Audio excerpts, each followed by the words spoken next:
Bom dia, amigos e amigas. Bom dia, senhores e senhoras. Hoje eu vou abrir uma exceção na temática de hoje e vou iniciar o nosso encontro com Pai Nosso dos Mártires.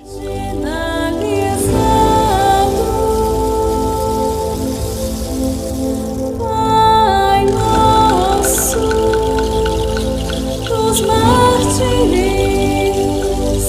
dos torturados.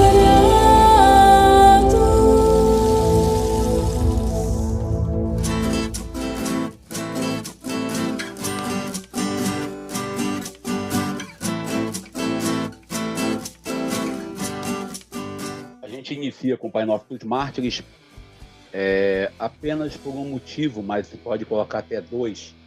Primeiro, porque a gente lembra aí do meu irmão de caminhada, de fé, de luta, de história de vida, meu irmão Marcos Félix, que exatamente faz 9 anos, né, que de sua partida, foi em 2016. A gente sabe de tudo que nós podemos comentar ainda da violência que ele sofreu. Então, é uma canção que a gente cantava junto na época de grupo jovem, na querida paróquia de Nossa Senhora da Conceição, aqui em Japeri, também na comunidade católica aqui do bairro onde eu resido, São José. E também, por que não, lembrar de Juliana, né? Juliana, que saiu do Brasil para viver uma aventura na Ásia e, infelizmente, aconteceu a fatalidade que a vitimou. E a gente fica em solidariedade com a família. Algumas pessoas comentaram comigo ontem que eu não estou entrando em assuntos cotidianos. Por exemplo, a Copa do Mundo de clubes está acontecendo e eu não comentei nada. Eu não comentei porque meu São Paulo não está lá, cara. Vou comentar por quê? O Flamengo foi bem, o Fluminense foi bem, o Botafogo foi bem, o Palmeiras foi bem. Então, mas meu São Paulo está aqui no Brasil, então para que eu vou comentar, né? Deixa quieto.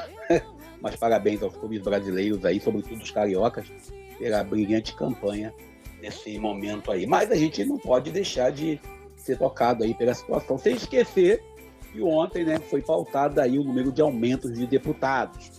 Todo mundo fala que é contra, né? Mas vamos ver na hora que a coisa começar a acontecer.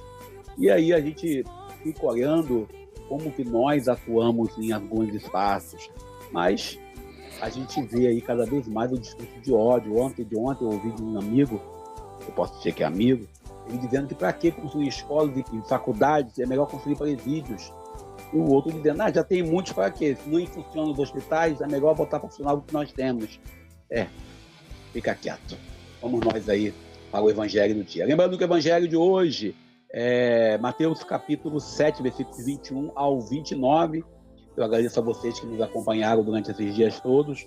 Nós estamos lendo o Sermão da Montanha, que a gente está terminando hoje. Então, quem seguiu o nosso canal aqui também, o nosso blog, o blog denonato.blogspot.com, teve a graça de, durante esses dias, acompanhar reflexões teológicas, e ouso falar assim, né? Desculpe, e também pastoral, sobre o Sermão da Montanha, dividido nos pedacinhos da divisão que a igreja propõe na liturgia do dia. Hoje, a gente vai olhar, né? Lembrando a todos e a todas que meu nome é Daniel Nonato, e eu não falo em nome de nenhuma igreja, nenhum grupo pastoral, e não estou nem um pouco aqui disposto a pedir a alguém que me dê autorização para falar. Um dia me pediram que eu tenho que ter uma autorização de um bispo para poder falar aqui. Então, bispo, se não autorizou, problema teu. Desculpa dizer isso para o senhor. Né? Não dependo de autorização de bispo, nem de padre para falar no meu canal aqui, nem tampouco falar na minha página do Facebook, desde que eu não ofenda ninguém. Aí, se começar a ofender, vocês podem denunciar que a coisa é séria. O Sermão da Montanha termina não apenas como um resumo teórico. Jesus não quer apenas ouvintes encantados, ele quer vidas transformadas. Nem todo que diz Senhor, Senhor, de acordo com o Evangelho de hoje, no versículo 21, ele diz claramente, vai chegar nos céus. Por isso que eu falei que não depende da autorização de bispo, nem de padre, nem de ninguém, para poder falar aqui só de Deus. Deus, me autoriza, por favor. Me autoriza, me permita. E que eu não fale tanta besteira como alguns dizem que eu falo.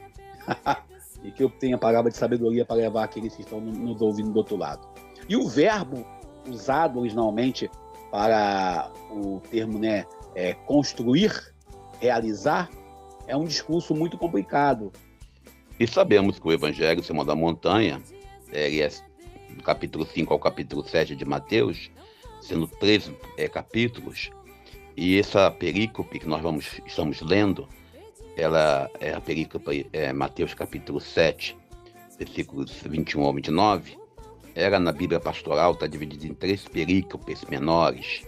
A gente pode aqui dizer, né, vamos dizer assim, a fé é uma prática, versículo 21 e 23. Passar para a ação, versículos 24 ao 27. E a autoridade de Jesus, versículo 28 ao 29. Primeiro, Jesus, ele quando fala passar para a prática, ou a fé é uma prática, desculpe, ele está aqui denunciando aqueles que são os falsos profetas.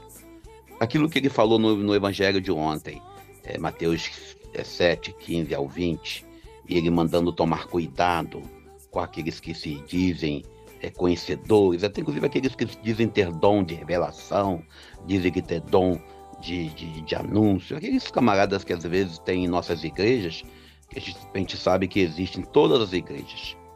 Nós não estamos aqui para dizer que eles não são de Deus, estamos de cuidado. Por isso que Jesus fala, nem todo que diz Senhor, Senhor, chegará ao céu. Ou seja, muita gente que está aí de Bíblia embaixo do braço, de túnica, de casula, de estola, de mitra, né? Vai para o inferno. Essa é a palavra que eu tenho que usar. A gente olha bem nesse termo de não estar em comunhão com Jesus, mas a pessoa tem lá uma pregação maravilhosa, a pessoa tem lá, né, um ministério confiado pela igreja, e a gente sabe que isso não vai dizer nada no final da história. Então, é isso que Jesus vem denunciando quando fala aí.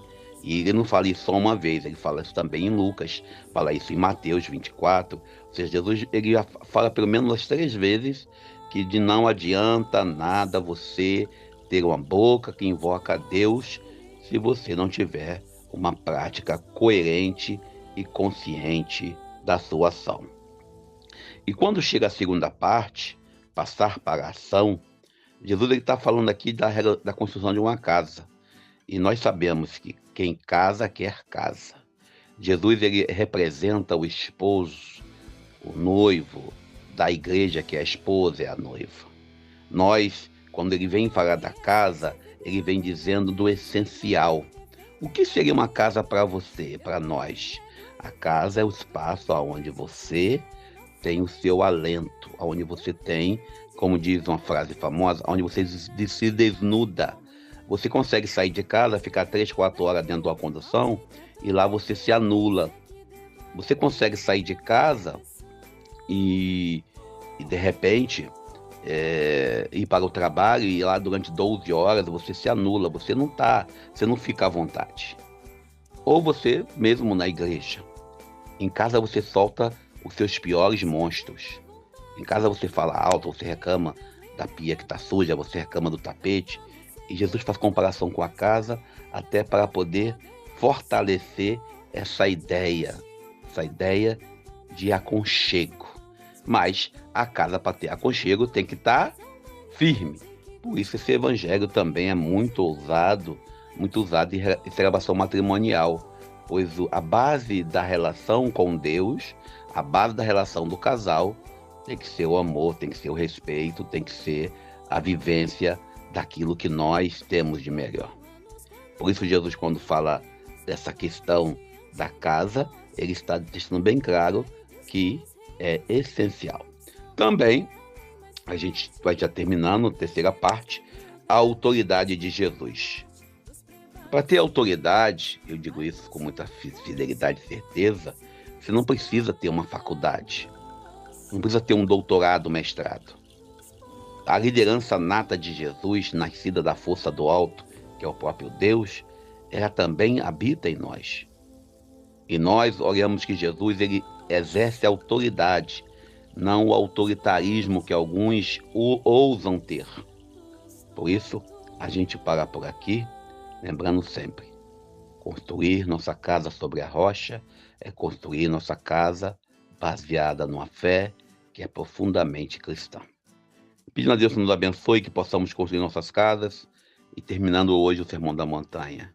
Eu sou Daniel Nonato. Teu nome é santificado naqueles que morrem.